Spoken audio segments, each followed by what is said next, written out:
Despite technological advances, there are still corners of the world that we haven't explored at all, and out in the wild, there are mysteries just waiting to be discovered. From monsters hiding in the woods to ancient cities lost in the Amazon rainforest, get ready to venture into the wilderness and explore some mysterious discoveries that will blow your mind or keep you up at night. Anjikuni Lake.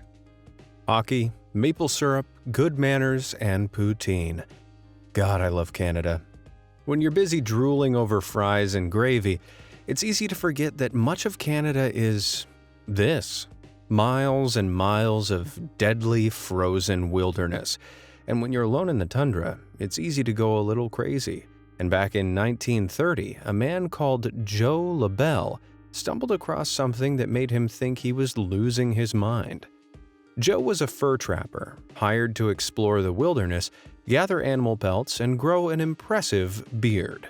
Joe was out trapping around Anjikuni Lake in Nunavut, Canada's northernmost territory. Nunavut is Canada's largest territory, but it's also the least populated, with only 39,000 people occupying the area's harsh and deadly climate. While out searching for pelts, Joe came across a small Inuit camp by the water. The campfires were still smoldering and pots of stew sat on top of the flames. It was seemingly dinner time at the Anjikuni camp, yet when Joe searched the settlement, there was nobody around. He found empty tents, half-eaten bowls of food, and an unfinished shirt, needles still poking out of the fabric. The fires and food meant the villagers had been there recently, but there were no footprints in the snow leaving the camp. They had all vanished. As Joe continued to explore, he was left in utter disbelief as he discovered that every grave in the settlement had been opened and emptied, the headstones neatly stacked beside the graves. Something very sinister had clearly happened at Anjikuni Lake. Horrified, Joe fled across the wilderness, trekking over ice and snow to reach the closest civilization. He persuaded the local police to set off in search of the villagers, but they were never found, their fate remaining a mystery to this day. It's possible that the villagers left willingly, their footprints simply covered by snowfall, but then snowfall would have surely dampened the campfires too. And what about the graves? With so many questions unanswered, you can certainly forgive Joe LaBelle for not wanting to hang around Anjikuni, alone in the wilderness for long. Miss Therese. If you ever find yourself in the middle of the Crooked Forest in Poland, you might just find out how the forest got its name. A grove of pine trees with a very unnatural bend at their base. Nobody knows for sure why the trees have grown like this, and spookily, most of the trees bend directly north, almost like they're pointing at something. Scientists have determined that the trees were planted in the 1930s, and they were 7 to 10 years old when a mysterious force caused their trunks to curve. Some folks theorize the area has a uniquely strong gravitational field, pulling the trunks down to the ground. But there's no scientific evidence for this, and the phenomenon hasn't been observed anywhere else on Earth. Others believe tanks in World War II drove over the trees when they were saplings, bending them out of shape, only for them to continue growing skyward. And of course, others believe the anomaly can only be the result of aliens. I'm not sure why aliens would want to bend a bunch of trees in Poland, though. Unless it's a case of extraterrestrial arts and crafts. Interestingly, there are cases of humans bending trees on purpose. Native American tribes used to bend trail trees to mark their roads and paths, like an old version of a sign above the highway. The trees were bent at their base before growing straight upwards toward the sun, resulting in their distinctive shape. So, some theorize that the drunken trees in Poland's Crooked Forest could likewise be man-made. Curved wood used to be an important material for building ships, and the Crooked Forest could have been used to give shipbuilders a supply of curved wood without having to bend it after harvesting. Then again, if the trees were grown to build boats, why were they never cut down? Let me know what you think down in the comments. Le Loyon. Bigfoot, Chupacabra, the abominable snowman. The wilderness is a hotbed for tales of cryptids and creatures. The wilderness around a small Swiss village called Malles is no different, having been plagued by reports of a cryptid for years, known as Le Loyon. Eerie local reports describe the entity as a tall, imposing, human-like figure, occasionally glimpsed moving throughout the world in a boiler suit, a dark cloak, an old-fashioned gas mask, and no real direction or purpose. There's even footage online of people claiming to capture the monster, although the fake-looking camcorder effect and shaky cinematography makes me think it's probably just a group of kids trying to shoot their own low-budget horror film. Regardless, when he allegedly appears, Le Loyon always wears the same outfit, although he was once spotted clutching a bouquet of flowers. What a romantic. Mrs. Loyon is a lucky lady. Police have searched for Loyon for years, but they've never been able to find him, the monster only appearing to unsuspecting walkers deep in the woods. More cynical people suspect that Le Loyon is just a guy who likes dressing up and going for long walks. But as the stories of Le Loyon turn from fact to legend, some locals believe that underneath that boiler suit, the monster might not be human at all. What do you think? Is Le Loyon just a guy trying to get his daily 10,000 steps, or is an alien monster hiding behind that mask? Let me know down in the comments. Ancient aliens? Cave paintings can give us an amazing insight into the lives of our ancestors, usually depicting handprints, animals, and people hunting, pretty standard caveman stuff. Sometimes, however, a cave painting will come along that's more puzzling. Pictures of strange shapes, mutant animals, and humanoid figures. While perplexing works of prehistoric art like these may be the result of ancestors with overactive imaginations, get your tinfoil hats ready because some equally imaginative tourists of the modern age believe these paintings are proof of extraterrestrials visiting the ancient Earth. One type of cave art that's frequently cited by conspiracy theorists are depictions of the Wandjina in Australia. The Wandjina are a sacred part of Aboriginal culture, cloud and rain spirits that, in Aboriginal mythology, were instrumental in sculpting the Australian landscape and its inhabitants. Ancient paintings of the Wandjina are found around Kimberley, a wild, isolated part of Australia's coastline. And legends state that these powerful spirits had the ability to lightning strike people that broke the law, as well as transform themselves into clouds and disappear into the sky. Suggestions that the Wandjina were advanced, spacefaring aliens have been criticized for undermining the Aboriginals' important cultural beliefs. But depictions of the Wandjina are strikingly similar to the appearances of aliens in modern media. Of course, ancient myths and folklore aren't always meant to be taken literally, and the Wandjina were likely using metaphorical interpretations of natural forces like thunderstorms, lightning strikes, and floods. Still, these conspiracy theories are spurred on by other pieces of cave art found all over the world. Cave markings found in Chhattisgarh, India, were near identical to modern depictions of bulbous-headed aliens. And in the US, the head of Sinbad is sometimes used as an example of Native American art that depicts an alien figure. This evidence should, of course, be taken with a pinch of salt, as the artworks could easily be abstract depictions of humans. I mean, even when modern folks, me in particular, try to draw humans, it rarely works out photorealistically. Before you say anything, yes, I am deeply ashamed of my artistic skills. Impossible colors. We've already explored some of the terrifying things that people have found while hiking, but not all mysteries have to be scary. In 2018, a Redditor went for a walk in the woods with their girlfriend and found something that brightened up their day. A body of water in the swamp that appeared to be filled to the brim with rainbows. Some commenters thought the colors might have been the result of a giant, colorful bath bomb or an oil spill. Thankfully, the explanation's a bit more natural. As the cones on the swamp's cypress trees fall down, their natural oils gather atop the water, refracting light, which is then reflected back to the eye by the water below, shifting the light's wavelength to the multicolored spectacle you see. The rainbow waters are totally safe to swim in. I still wouldn't risk it though. Hole in the woods. Sometimes, mysteries discovered in the wilderness totally defy natural explanations. That's why users on Twitter were left scratching their heads when this image started to circulate online. Internet sleuths desperately tried to figure out what might have caused the hole, and one Twitter user ominously stated, "The hole isn't scary. I'm afraid of what created it." However, an explanation eventually came, and the hole wasn't a portal to Narnia or the work of a monster with a passion for pruning hedges. It was actually created by Antti Leitinen, a Swedish visual artist who largely works with nature.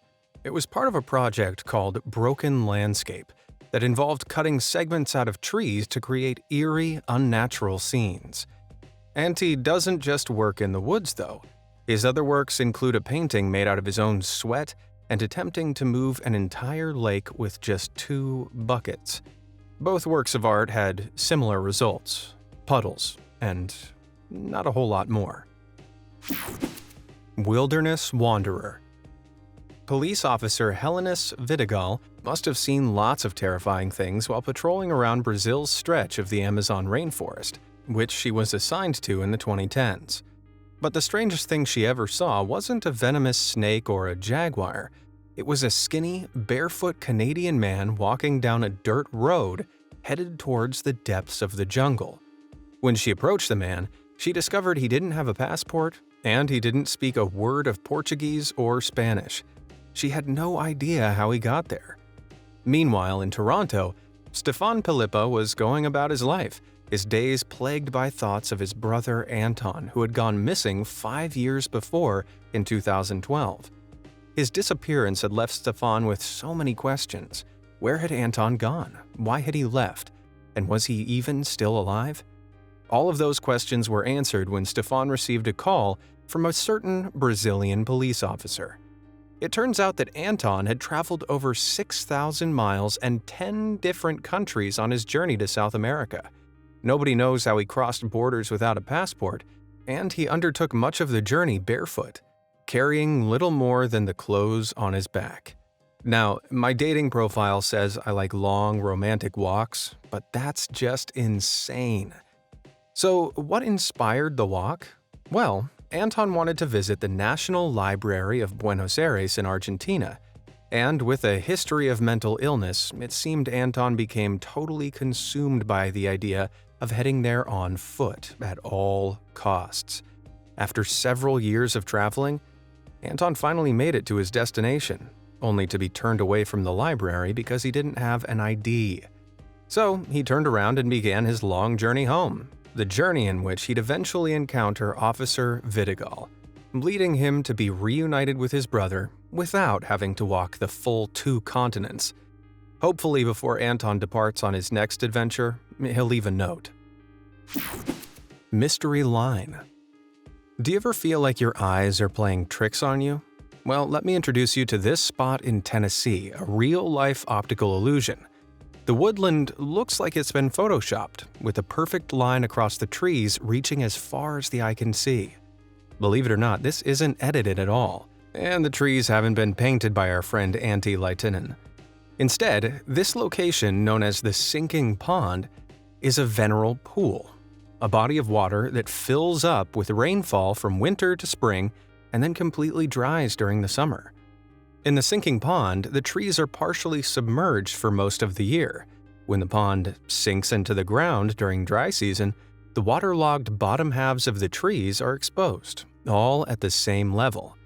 I can just imagine the confused local frog that wakes up on the dry forest floor one spring morning each year, shouting to his wife, "Damn it, Florence, did you pull the plug out of the bathtub again?" Swamp Ghost. In 1972, a group of Australian soldiers found a ghost deep in the swamps of Papua New Guinea.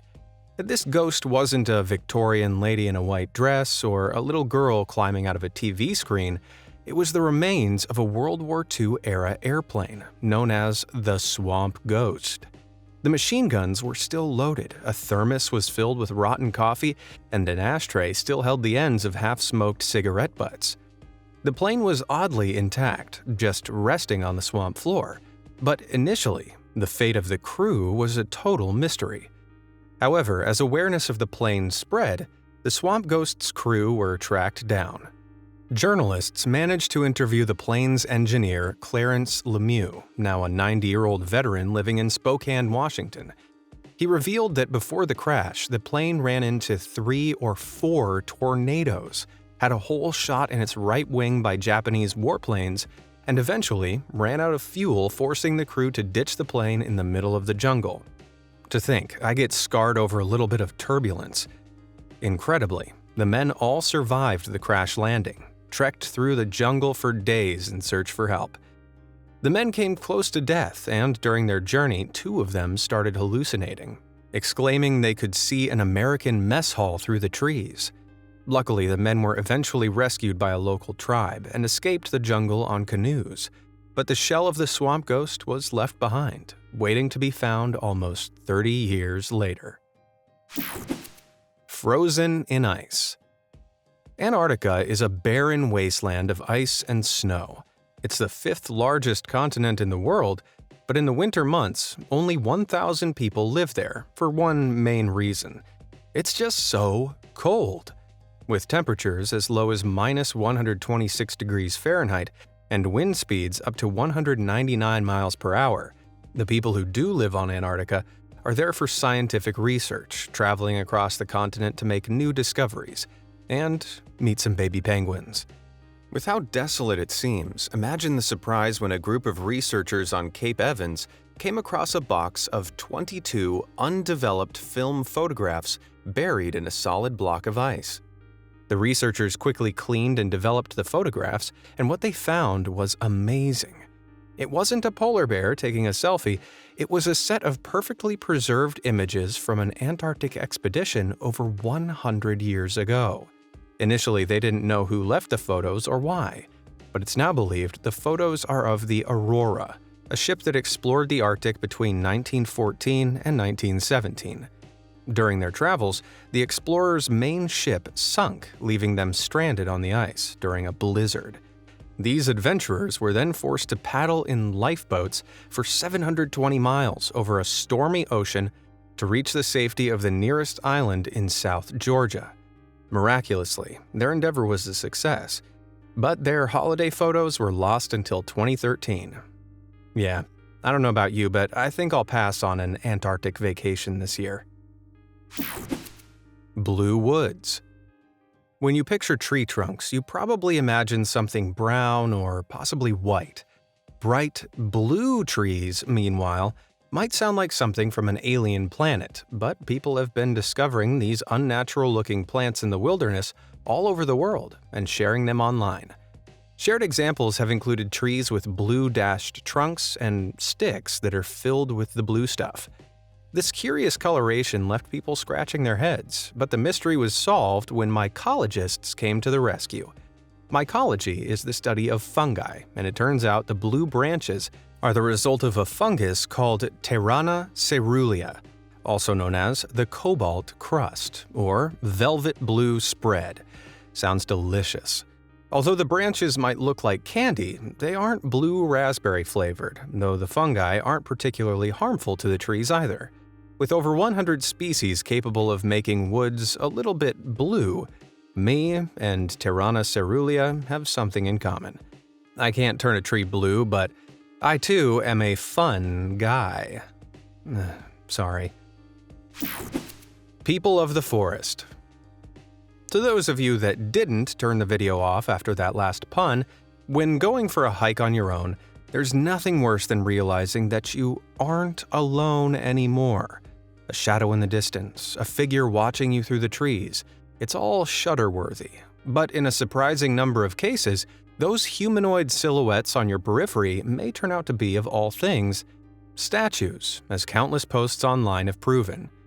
One Redditor, for example, found this strange box in the woods, assuming that the object had crash-landed from outer space, though the door on the side implies a more terrestrial, albeit intricately constructed, secret forest hideout purpose. Another web user discovered this beautiful wooden archway, likely constructed by intricately bending and restricting the tree's growth, and they rightfully joked that it looked like a portal to another dimension. Sometimes it's hard to tell whether forest finds are man-made or not. One Redditor's heart sunk when they discovered this monster in the woods during a hike. People online were left scratching their heads trying to figure out whether it was a natural tree, a piece of artwork, or an actual woodland demon. One of the scariest woodland installations are Rob Mulholland's mirror sculptures, placed all over the Scottish wilderness. The statues reflect the woods around them, completely camouflaged until you get up close. Terrifying. The ghostly figures are intended to explore humanity's relationship with nature, but if I stumbled across one, I'd probably just explore how quickly I could run away. But I'd rather have the mirror people over for dinner than get lost in this trail in Atlanta, where people have found eerie hybrids of dolls and technology. So that's what Sid from Toy Story's up to these days. But there are yet more forest humanoids to be found around the world. These haunting wood sculptures by Nagato Iwasaki are placed in woods all over Japan. And if you travel to Daishore Park Forest in Belgium, you'll find yourself transported to a fairy tale, suddenly surrounded by wooden sculptures of trolls and giants. It turns out that these mysterious statues are the work of Thomas Dambo, an artist who creates art out of recycled wood and other discarded materials. Dambo created the sculptures to encourage people to explore nature, and he's now one of the most prominent recycling artists in the world, getting commissions to build more wooden trolls all over the globe, truly proving that one man's trash is another man's treasure. Lost City of the Monkey God. From Machu Picchu to Teotihuacan in Mexico, the discovery of ancient cities can teach us a lot about the civilizations that came before us. They're home to fascinating legends, abandoned temples, and beautiful artifacts, like this mask, found intricately carved out of the mineral serpentine inside Teotihuacan's pyramid, for use in mysterious rituals long forgotten. Deep in the Honduran jungle, though, there's a legend of a lost city so wealthy that the inhabitants used to eat their food off of plates of gold. This civilization is known by two names, La Ciudad Blanca, the White City, or the City of the Monkey God. Stories of the city have circulated since the 1500s, and several explorers have set out in search of the ruins.